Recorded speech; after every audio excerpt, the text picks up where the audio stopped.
আসসালামু আলাইকুম রহমতুল্লাহ। এক বড় ভাই কালকে একটা ভিডিও পোস্ট করছে, দেখলাম। বড় ভাই একজন অ্যাডভোকেট,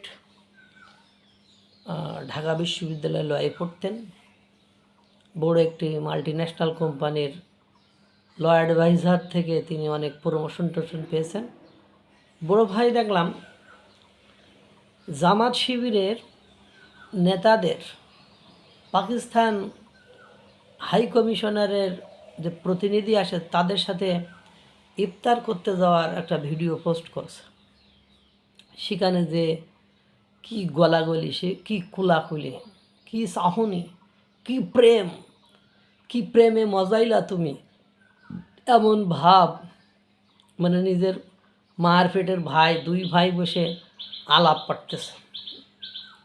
এমন খোলাখুলি যেন মনে হয় এদের মতো ভালো মানুষ, এদের মতো বন্ধু দুনিয়াদারিতে আর তাদের কেউ নেই। এরা আবার অবশ্য ভারত বিরোধিতা করে। সে ভারতের হাই কমিশনে ইফতার পার্টিতে গিয়েছে, খাওয়া দাওয়া করেছে। সকাল বিকেল দুপুর এনসিপি ভারত বিরোধিতা করে, তারাও ভারতের ইফতার পার্টিতে গিয়ে কি গলাগলি। ওই কে যেন একটা থাম্বনেল না পোস্টে লিখছে যে মার্কিন যুক্তরাষ্ট্রের কাছ থেকে লাত্তি খেয়ে এনসিপি এখন ভারতের কোলে। তা দেখেন, দিন শেষে যে আপনি যাই করেন না কেন, আপনাকে ওই ভারতের কোলেই উঠতে হবে।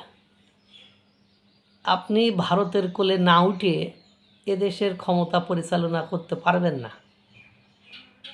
কেননা আপনি যাদের কোলে উঠে এদেশ পরিচালনা করার স্বপ্ন দেখেন, তাদের নিজেরই তো অস্তিত্ব নেই। তারা নিজেরাই অস্তিত্ব সংকটে ভোগে। তারা নিজেরাই ভারতের তাদের যমদূত মনে করে, অর্থাৎ মৃত্যুদূত মনে করে। তা আপনি যদি তাদের উপরে ভরসা করে ফাল পাড়েন, তাহলে আপনাদের বিপদের শেষ নেই, প্রথম কথা। 2 নম্বর কথা, আপনি চীনের উপরে ভরসা করেন, সে চীন ব্যবসা ছাড়া আর কিচ্ছু বোঝে না। আপনি বাঁচলেন কি মরলেন, আপনার গোষ্ঠী ভাজ হয়ে গেল কি তেল হয়ে গেল, এটা দেখার সময় চীনের নেই। চীনের একটা গুণ আছে ভাই, চীন যার সাথেই মানে বন্ধুত্ব করে এবং চীন যাকেই সাহায্য করে সে শুধু পরাজিত হয়। 1971 সালে চীন পাকিস্তানের সাপোর্ট করেছিল, পাকিস্তান পরাজিত শক্তি। অপারেশন সিঁদুরের সময়, অর্থাৎ ভারত এবং পাকিস্তানের যে যুদ্ধটা, 4 দিনের যে যুদ্ধ, সেখানে চীন পাকিস্তানের পক্ষ নিয়েছিল, পাকিস্তানের পরাজয়। ইরান, ইসরায়েল আর আমেরিকার যুদ্ধে চীন কিন্তু ইরানের পক্ষে, শুধু মুখে মুখেই পক্ষে, বাস্তবিক অর্থে গোপনে গোপনে কোনো কিছু দিয়েছে কিনা সেটা জানা নেই। গোপনে দিয়ে ওটা লাভ নেই, সরাসরি দিব। সরাসরি যেমন বলছে আমি ইরানের পক্ষে, তো ইরানের পক্ষে হলে সরাসরি ইরানের পক্ষে হয়ে যুদ্ধে মাঠে নামুক। মাঠে নামি নাই, ও সব জায়গায় থাকে। ভাই আসিরে আসি ভাই, আসিরে আসি ভাই। চীনের অবস্থা ওরকমই, ও সবার সাথে আছে, কিন্তু দিন শেষে যে দেখবেন ওর সাহায্যে কেউই নাহি বাসে। চীন সবার সাথে আছে, কিন্তু দিন শেষে যে ওর সাহায্যে কেহ নাহি বাঁচে। ও আপনাকে একটা উপকার করতে পারে, ঋণের বোঝা চাপিয়ে আপনাকে ভাস করে ফেলতে পারে। আপনারা হয়তো বা জানেন না যে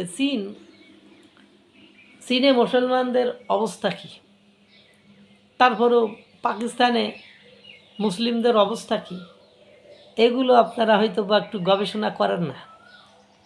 পাকিস্তানে প্রতিনিয়ত মুসলিমদেরকে পাখির মতো করে, সেই যেমন শিকারি পাখি দেখলেই গুলি করে, ঠিক তেমনি ওদেশে মানুষের জীবনগুলো পাখির মতো, তাদের জীবনের কোনো মূল্য নেই। বর্তমান যে সরকার আছে, সেই সরকারের বিরোধিতা, আমেরিকার বিরোধিতা করে আপনি পাকিস্তানে টিকতে পারবেন না, আপনার জীবন নাজেহাল করে ফেলবে। এই যে আমি কার বিরোধিতা করেছে? ভারতের তো। কিন্তু ভারতের বিরোধিতা করে কার কোলে উঠছে? সেই কোলগুলো তো আমাদের জন্য নিরাপদ নয়। বরং আমরা কারোর বিরোধিতা না করি ভারতের বিরোধিতা, না করি চীনের বিরোধিতা, কিন্তু পাকিস্তানের বিরোধিতা করবেন। পাকিস্তানের বিরোধিতা আমিও করব, আপনারাও করবেন। কারণ তাদের না ছিল আগের রুচিবোধ ভালো, না এখনকার রুচিবোধ ভালো। তারা দাঙ্গাবাজ, যুদ্ধ, কলহ, বিগ্রহ, সন্ত্রাসী কর্মকাণ্ড এগুলো করতে সিদ্ধহস্ত।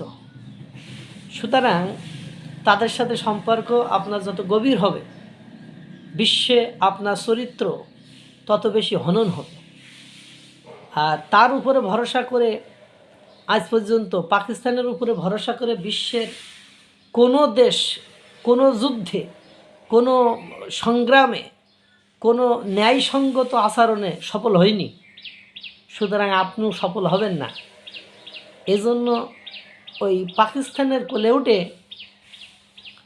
যারা মনে করেছেন ভারতরে ফাটাই ছুটাই ফেলবেন, তাদের এই মনের অভিসন্ধি, আশা আকাঙ্ক্ষা কখনো পূরণ হবে না। আল্লাহ তাআলা সকলকে ভালো রাখুক, সুস্থ রাখুক।